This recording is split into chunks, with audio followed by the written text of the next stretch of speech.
Jan Suraaj party की पहली seat मुबारक हो जीत की। जो बांकीपुर में उपचुनाव हो रहा था, प्रशांत किशोर ने 20,000 से अधिक वोटों से बांकीपुर का चुनाव जीत लिया है।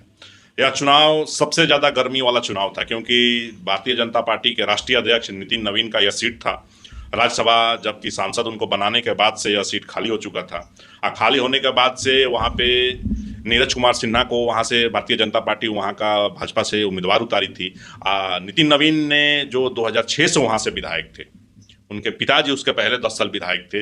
मतलब कि समझ सकते हैं कितने दिनों से उस सीट पे कब्जा था बांकीपुर का भाजपा का। उस गढ़ में जाकर, भाजपा के गढ़ में घुसकर जनस्वराज ने अपना पताका फहरा दिया।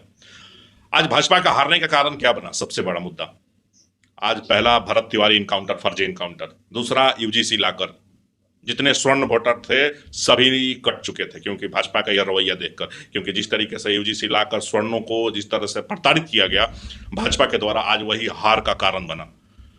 नीट पेपर लीक, क्योंकि जिस तरीके से नीट के पेपर लीक किया गया उसके बाद से यह देखने को मिला कि पूरे भारत में इसका आंदोलन हो गया। यह आंदोलन पूरा इतना रुख पकड़ लिया कि आज भाजपा के खेमे में सबसे बड़ा झटका लगा है। भाजपा मध्य प्रदेश में भी एक चुनाव लड़ रही थी, जहां से उपचुनाव हो रहा था, वहां से भी भाजपा हार गई। वहां से कांग्रेस के घनश्याम सिंह जीत गए। लेकिन सबसे बड़ा सवाल कि क्या भाजपा अब हम जो था अब वो टूटता हुआ नजर आएगा? क्योंकि भारतीय जनता पार्टी के राष्ट्रीय अध्यक्ष जिनका गढ़ है, जो वहां से विधायक थे, उस गढ़ में प्रशांत किशोर ने अपना विजय का पताका लहराया है। यह देखने को मिला है कि बिहार अब बदलेगा, क्योंकि 2030 में बिहार के मुख्यमंत्री के तौर पर प्रशांत किशोर को ही अब देखने के लिए बिहार की जनता उतावली होगी। क्योंकि उन्होंने सिर्फ एक सीट, ये नहीं है, ये सीट भाजपा के मुंह पे तमाचा है, क्योंकि यह तमाचा सबसे जरूरी था। क्योंकि भाजपा अपने आप को यह समझ रही थी कि हमसे बड़ा कोई नहीं है। उस गढ़ में जाके प्रशांत किशोर ने भाजपा के नितिन नवीन को पटक दिया है।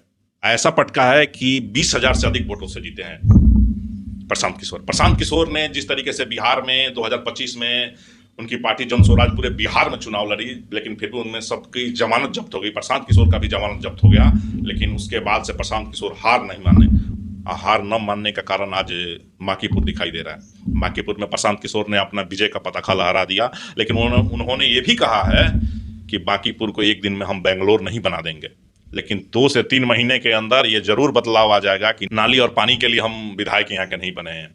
ये उन्होंने खुद कहा प्रशांत किशोर ने कि यह जीत का तमाचा सबसे बड़ा लगा है भाजपा को। प्रशांत किशोर यह सीट जीत कर अब विधानसभा में अब बैठेंगे और अपनी मांग रखेंगे, जो बिहार के हित में होगा। क्योंकि उन्होंने शुरू से वो मांग किया है जो बिहारियों के लिए जरूरी था। क्योंकि जिस तरीके से छठ में, होली में